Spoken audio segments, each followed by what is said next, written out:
Hello and welcome back again to another video, and in this video we are working on Jura commercial grade coffee machine.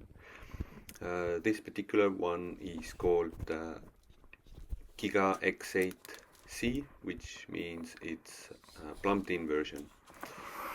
This one is very low, or has made low amount of drinks.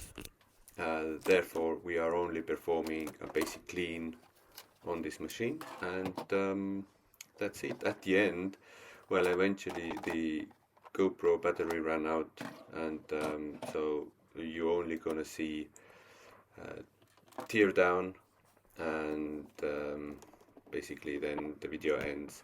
But you get the drift. It's gonna be a basic clean. So the brewing unit, all the dispensers, coffee dispenser, and the other hot water dispenser and frother clean, also outside clean, and the bean hopper clean, and the grinders will be cleaned.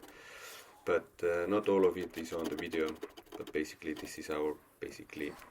Thank you and keep watching.